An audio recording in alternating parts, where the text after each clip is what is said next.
राधे राधे सभी को। सुनो दिल से कहानियाँ में आज दूसरी कहानी है।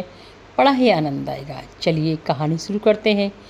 सुबह सुबह सूरज निकल रहा था। उसकी चारों किरणें चारों दिशाओं में रोशनी फैला रही थी।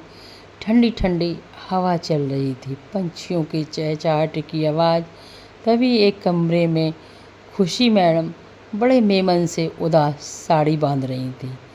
साड़ी बांधकर तैयार हो रही थी। उन्हें स्कूल जाना था, बच्चों को पढ़ाने के लिए।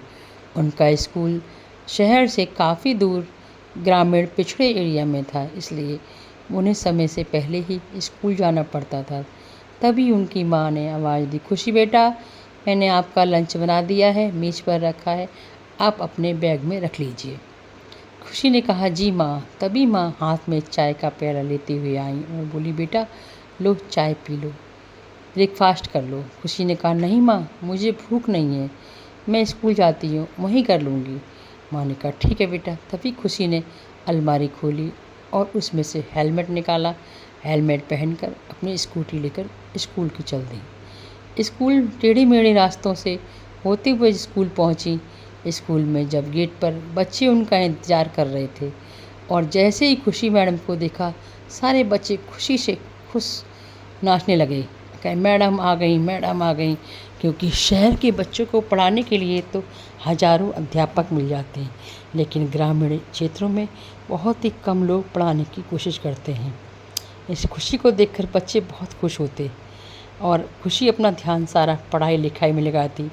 कोई कहता कि पता नहीं इस लड़की को गांव में, शर्मा जी की बेटी को गांव में क्या मिलता है, रोज़ स्कूटी लेकर चली जाती है। जब इतनी पढ़ी लिखी है, पीएचडी कर चुकी है, तो इसे किसी भी कॉलेज में प्रोफेसर होना चाहिए था। लेकिन उन खुशी को उनकी बातों का कोई असर नहीं पड़ता। वह चुपचाप अपने काम में लगी रहती। एक दिन की बात है, खुशी स्कूल से लौट रही थी स्कूटी से। अचानक थोड़े गांव से बाहर आकर सुनसान एरिया में उनकी स्कूटी खराब हो गई। तभी उन्होंने देखा कि मोटरसाइकिल पर एक लंबा चौड़ा सुंदर जवान उनके पास आया। बोला, मैडम मैं आपकी मदद कर दूं क्या? खुशी मैडम ने उनकी तरफ देखा, कुछ नहीं बोली। फिर बोला, मैडम मेरा नाम राहुल है, मैं आर्मी में हूँ, इसी गांव का रहने वाला हूँ। मैं छुट्टी पर घर आया हूँ, मुझे कुछ काम से शहर जाना है। चलिए मैं आपको छोड़ देता हूँ और आपकी स्कूटी बाद में मिस्त्री ले जाकर ठीक कर देगा। खुशी ने कहा, ठीक है, यहाँ अकेले रहने से अच्छा है कि हमें इनकी मदद लेनी चाहिए। खुशी इनकी स्कूटी पर, इसकी मोटरसाइकिल पर बैठकर अपने घर की चल दी। अब जैसे ही खुशी अपने घर के पास पहुंची, वैसे ही वो जो दो चार पड़ोस की लेडीज थी बाहर खड़ी हुई थी। खुशी देखकर बातें बनाने लगी, ओहो, शर्मा जी की बेटी गांव में पढ़ाने जाती, इस लड़के से मिल जाती है, इस चक्कर में वो गांव में गई है। राहुल ने उनकी तरफ देखा, जो कुछ बोलने वाला था, तभी खुशी ने उंगली से इशारा कर दिया, कुछ मत बोलो। राहुल वापस चले गए। उधर खुशी भी अपने घर आ गई और शांत हो गई। खुशी को अपने पिताजी की बात याद थी कि जब आप अच्छा काम करते हो तो लोग आपकी हज़ारों बुराइयां करते हैं। आप उनकी बातों पर ध्यान मत दीजिए, केवल अपने काम पर ध्यान दीजिए। आपका काम बताएगा, आपका सम्मान दिलवाएगा। लोगों का काम है आपकी बेइज्जती करना, आपका अपमान करना। आप उनकी बातों पर ध्यान न देकर अपने काम पर ध्यान दीजिए। खुशी अपने काम पर ध्यान देती, बच्चों को खूब अच्छा तरह पढ़ाती लिखाती, उनके साथ खेलती, दोस्ती जैसा उनका व्यवहार करती। एक दिन की बात है, जब पूरा साल ख़त्म हो गया तो सभी बच्चों के रिजल्ट घोषित करने वाले थे। तभी वहाँ की प्रिंसिपल साहिबा ने डीएम साहब को बुलाया। शहर के सभी सम्मानित लोगों को स्कूल में बुलाया। तभी संचालक महोदय ने डीएम साहब का स्वागत किया और उसके बाद डीएम साहब अपनी सीट पर, स्टेज पर बैठ गए। तब संचालक महोदय ने कहा, आज हमारा स्कूल ग्रामीण क्षेत्र में है, लेकिन हमारे स्कूल का जो विकास है उसका प्रमुख योगदान हमारे स्कूल की खुशी मैडम का है। अगर वो ना होती तो आज हमारे स्कूल के बच्चे इतने आगे ना होते कि यहाँ पर कोई व्यवस्था नहीं है, लेकिन खुशी मैडम ने स्वयं अपने आप यहाँ पर बच्चों के लिए सुविधा प्रदान की। उनके खेल कूद, उनका खान पान, हर चीज़ का ध्यान रखती हैं।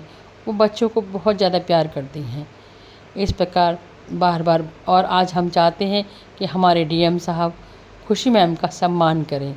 तभी तालियों के गड़गड़ाहट के साथ संचालक महोदय ने खुशी मैडम को स्टेज पे बुलाया। जैसे ही खुशी मैडम आई, सभी लोग ताली बजाकर उनका स्वागत करने लगे।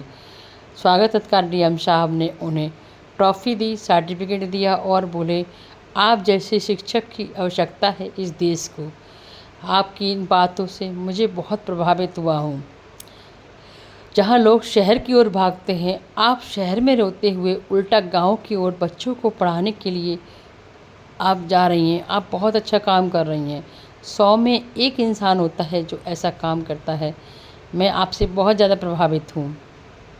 डीएम साहब जो थे वो भी ज़्यादा बड़े नहीं थे, वो भी अभी 2-1 नए बैच के थे।